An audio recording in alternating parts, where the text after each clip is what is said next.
Abraham Lincoln का एक बहुत ही मशहूर कोट है कि अगर किसी पेड़ को काटने के लिए मेरे पास 6 घंटे हो तो 4 घंटे मैं अपनी आरी या अपनी कुल्हाड़ी को धार देने में लगाऊंगा और 2 घंटे में मैं पेड़ काटूंगा।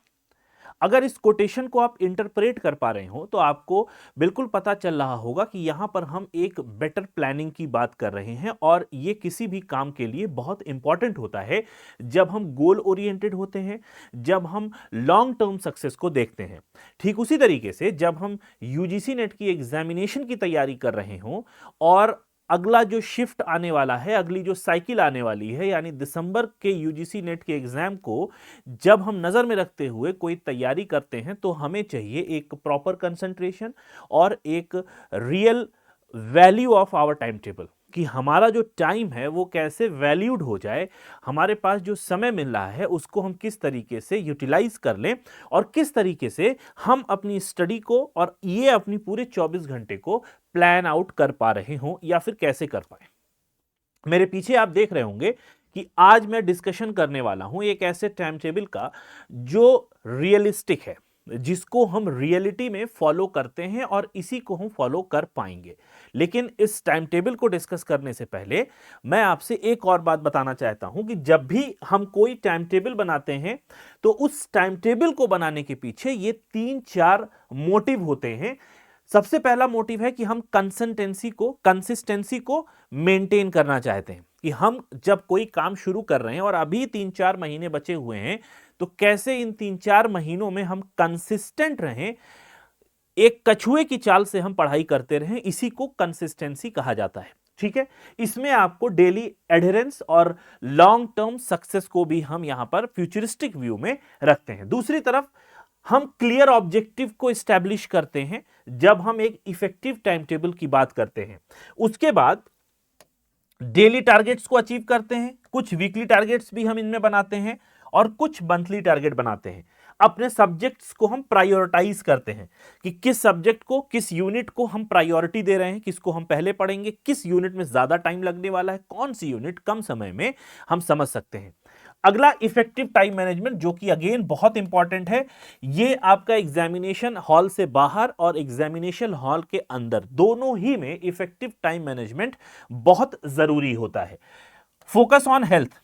अब हेल्थ हमारी डिटोरिएट ना हो जाए, ऐसा ना हो कि हम 4 महीने 5 महीने लग के पढ़ाई इतनी अच्छी हमने कर ली, अपने स्वास्थ्य का लेकिन बिल्कुल भी ध्यान नहीं रखा और एग्जामिनेशन वाले दिन हमारी तबीयत खराब हो जाए। ठीक है, हेल्थ को भी ध्यान में रखना। And the last one, create a well rounded schedule. अब वेल राउंडेड शेड्यूल क्या होता है? सारे सब्जेक्ट्स भी हो, प्रॉपर ब्रेक्स भी हो, आपका लीजर टाइम भी हो, आपको थोड़ा सा कुछ एक्टिविटी करने का भी टाइम मिल जाए। किस तरीके से आप अपने टाइम को यूटिलाइज करते हैं, इसी को कहा जाता है वेल राउंडेड शेड्यूल। इन सब से पहले एक बात समझनी जरूरी है कि हमारा जो मेटाबॉलिज्म है और हमारा जो ब्रेन है वो 24 घंटे में एक तरीके से काम नहीं करता है। ठीक है, अगर आपने थोड़ी बहुत साइंस पढ़ी हो या फिर थोड़ी बहुत समझ अगर विकसित हो आपकी, थोड़ा सा अगर मैच्योरिटी के साथ सोचें तो आप अपने आप को भी ऑब्जर्व करके देख सकते हैं कि 24 घंटे में कुछ एक समय ऐसा होता है कि जब हमारा जो दिमाग है, जो ब्रेन है, उसका कंसंट्रेशन बहुत हाई रहता है। ठीक है, और कुछ समय ऐसा होता है जब कंसंट्रेशन बहुत लो होता है। ठीक है, इंटरेस्ट भी कुछ कामों में लो हो जाता है उस समय में। तो अब अगर आप इस अकॉर्डिंग से टाइम टेबल बनाते हैं, फॉर एग्जांपल अगर मैं आपको एक ट्रेडिशनल ये टाइम टेबल दिखा रहा हूं तो यहां पे किसी बच्चे का ये टाइम टेबल है, शायद वो यूपीएससी का स्टूडेंट है, उसने दिखाया है कि 4:30 बजे उठेंगे, उसके बाद ऐसे ऐसे ऐसे ऐसे ये काम हम करने वाले हैं। इसका ये शेड्यूल टाइट हो गया है। ठीक है, अब इसको पता नहीं है कि हाई कंसंट्रेशन वाले टाइम पे इसने क्या रखा है, लो कंसंट्रेशन वाले टाइम पे इसने क्या रखा है और मिड कंसंट्रेशन वाले टाइम पे कौन कौन से सब्जेक्ट इसने रखे हुए हैं। ठीक है, अब यहां पे एक सब्जेक्ट अगर आपने स्टिक कर लिया, फॉर एग्जांपल आपने पेपर 1 की एक यूनिट किसी ऐसे टाइम पे पढ़ी जब आपका कंसंट्रेशन सबसे हाई होता है, फोकस, आपका जो कंसंट्रेशन और जो फोकस होती है वो सबसे ज्यादा होती है। आप हमेशा उसी को पढ़ते रहेंगे और जो बाकी यूनिट्स हैं वो उसके कंपैरेटिवली कम हो जाएंगी, और ये बहुत मुमकिन हो सकता है कि आपको जो यूनिट आसान लग रही हो आप उसी को पढ़ें, क्योंकि हमारा जो साइकोलॉजिकल फैक्टर है, हमारा साइकोलॉजी ये कहती है कि हम आसान चीज को पहले से पिक करते हैं, और बहुत हद तक ऐसा हो जाता है कि हम हाई कंसंट्रेशन वाले टाइम पे उसी सब्जेक्ट को पढ़ते रह जाते हैं और बाकी सब्जेक्ट को उतना प्रेफरेंस नहीं दे पाते, उतना वेटेज नहीं मिल पाता। इससे क्या होता है कि हमारी जो प्रोडक्टिविटी है वो भी वीक हो जाती है। तो मैं बचता हूं ऐसे टाइम टेबल बनाने से। हां, आप एक चीज ये कर सकते हैं कि जब आप सो के उठें, ठीक है, टाइम अपना आप निश्चित कर लें, 4:30 बजे उठ रहे हैं सुबह, 5:30, 6:30, 7, 8, 9, 10 जब भी उठ रहे हैं उस हिसाब से आप टाइम को सेग्रीगेट कर लीजिए। अब जैसे इसके बगल में मैंने ये हैंड रिटन एक टाइम टेबल बना रखा है, छोटा ही टाइम टेबल लग रहा होगा जिसमें खाने पीने का या लंच का कोई ब्रेक नहीं दिख रहा है। ये क्यों नहीं दिख रहा है? क्योंकि ये रियलिस्टिक टाइम टेबल है। ये कई बार मैंने भी फॉलो किया है और एक एस्पिरेंट को इसी को फॉलो करना चाहिए। फॉर एग्जाम्पल, मिसाल के तौर पे मैंने यहां पर 8 घंटे का एक साइकिल बनाया हुआ है कि हम मान लीजिए डेली स्टडी के लिए टारगेट लेके चल रहे हैं 8 घंटे का, ठीक है।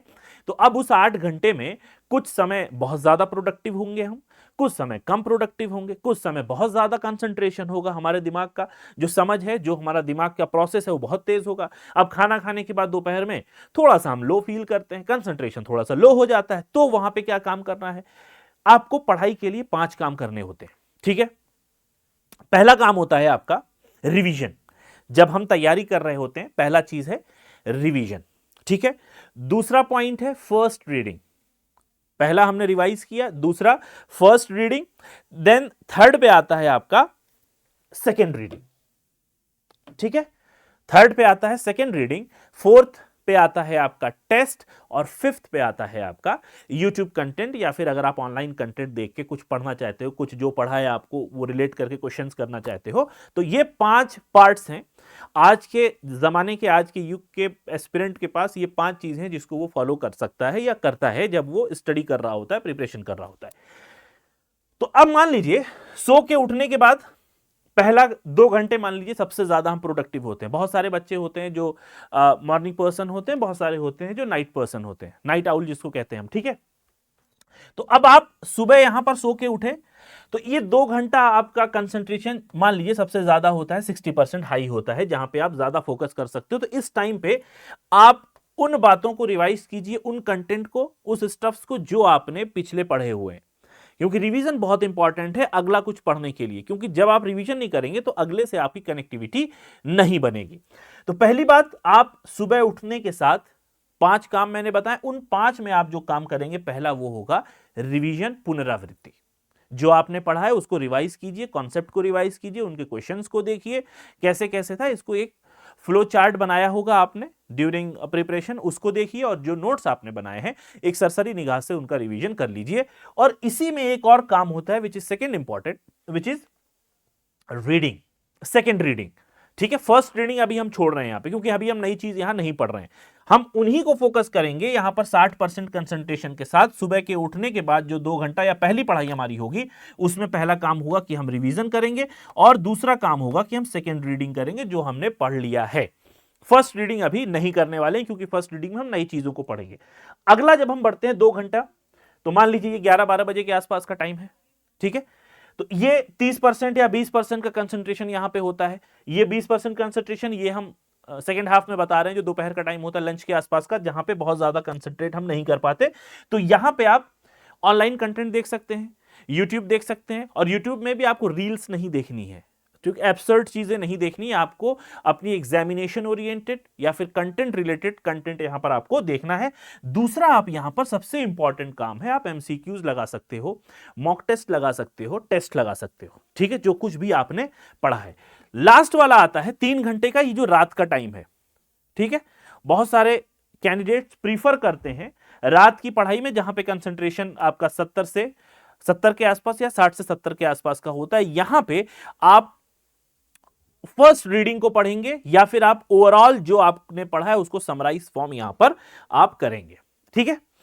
अब ये 8 घंटे का जो स्लॉट है, ये 8 घंटे एनफ होता है, यूजीसी नेट की एग्जामिनेशन को अगर आप डेली 8 घंटे 7 घंटे एक कंसिस्टेंसी मेंटेन करते हुए चल रहे हैं तो बहुत आराम से आप पेपर 1 के लिए एटलीस्ट 80% या फिर 80% या फिर 80 नंबर का काम आपने कर लिया है। 80 नंबर का मतलब 40 क्वेश्चन आपने बिल्कुल सही कर लिए हैं और जितना आपकी प्रैक्टिस बनती जाएगी उसी के अकॉर्डिंग आपके नंबर भी बढ़ सकते हैं। अब यहां पर जरूरत है, आप ये जो बात देख रहे हो कि सर यूनिट कौन सी पढ़ें, तो ये अब आपके ऊपर डिपेंड करता है। जो हाई कंसंट्रेशन है यहां पे आप एक यूनिट पढ़ के खत्म कीजिए, फिर दूसरी, फिर तीसरी, और उसको फिर रिवाइज करते रहिए और सेकेंड रीडिंग में उसको शामिल कर लीजिए। ठीक है, आई होप ये बात आपको समझ में आ गई कि बहुत आसान सा तरीका है। आप इस तरीके का अगर, चूंकि ये फॉलो करना थोड़ा सा मुश्किल है कि भाई हम 7 से 7:30 से 8 के बीच में नहाएंगे ही नहाएंगे, ठीक है, ब्रेकफास्ट इतने से इतने के बीच में, तो अब हम ये बच्चे नहीं हैं कि हम केजी नर्सरी के या फिर सेकेंडरी स्कूल के बच्चे हों। ठीक है, हम तब ये कर सकते थे क्योंकि हमारा टाइम बंधा हुआ था कि इस टाइम से इस टाइम हमें स्कूल में ही रहना। लेकिन जब आप सेल्फ स्टडी के लिए, सोलली आप सिर्फ सेल्फ स्टडी के लिए घर पे बैठे हुए हो, अच्छा, जो लोग वर्किंग हैं उनके लिए भी ये बहुत आसान है कि आप बाइफरकेट कर लें, अपने टाइम को डिवाइड कर लें कि ऑफिस जाने से पहले या फिर अपने वर्क प्लेस पे जाने से पहले आप ऐसे ऐसे टाइम को बढ़ा लें। आखिरी में आपको 3 घंटा रात में मिल जाएगा, 3 घंटे में आप ओवरऑल स्टडी कर लीजिए। ठीक है, ये वो प्लेटफॉर्म है या ये वो टाइम टेबल है जो आपको 80 नंबर से ज्यादा नंबर लगाने का इसमें कैपेबिलिटी है। अगर आप ये फॉलो कर लेते हो ना 15-20 दिन, तो आपकी आदत ही बन जाएगी। तो इस तरीके से आपको बोझ भी नहीं लगेगा 8 घंटा, और किस तरीके से आपके 8 घंटे निकल जाएंगे पढ़ते पढ़ते ये आपको पता भी नहीं चलेगा। बाकी बीच में बहुत सारे आपको यहां पर टाइम भी मिलते हैं खाने के, अपने फैमिली टाइम के लिए, अपना शौक पूरा करने के लिए, अपनी हॉबी के लिए। ठीक है, बात समझ में आ गई। साथ ही साथ ये तो था टाइम टेबल की बात। अब यहां पर कुछ बच्चे ये भी कहते हैं कि सर टाइम टेबल को फॉलो करते अगर हमको कुछ ऑनलाइन मैटर मिल जाए, जैसे ये ऑनलाइन कंटेंट की हम बात कर रहे हैं, तो यहां ऑनलाइन कंटेंट के लिए भी हमारे प्लेटफॉर्म पे ये सुविधा है। हम ये आपको जल्दी से नेविगेट कर देते हैं कि अगर आप हमारे साथ जुड़ना चाहते हैं तो आपको कुछ नहीं करना है, आपको सीधे जाना है यहाँ पे अड्डा 24/7 पे जाना है और यहाँ पे यूजीसी पे जाना है, और ये डिफरेंट तरीके के बैचेस यहां चल रहे हैं। जैसे ये मेगा पैक्स चल रहा है और इस पे अभी ऑफर भी चल रहा है, तो आप जाके इसको भी बाय कर सकते हैं। साथ ही साथ अगर आप पेपर 1 का सिर्फ लेना चाहते हैं तो कोई भी यहां पे, अगर आप कोई भी आप यहां पे स्लॉट खोलिए, ठीक है, कोई भी कोर्स खोलेंगे तो उसमें संकल्प के नाम से ये बैच आपको यहां पे मिलेगा, जो कि 3495 में मिल रहा है। और अगर आप इसमें कोड लगाएंगे, एक और कोड मैं आपको दे देता हूं जो कि मेरा अपना कोड है और आप ही के लिए है ये, इस कोड को अगर आप लगाएंगे तो सबसे ज्यादा आपको डिस्काउंट मिलने वाला है, which is Masroor Akhtar sir. इसको आप अप्लाई कर देंगे तो ये कोर्स कितने का हो गया,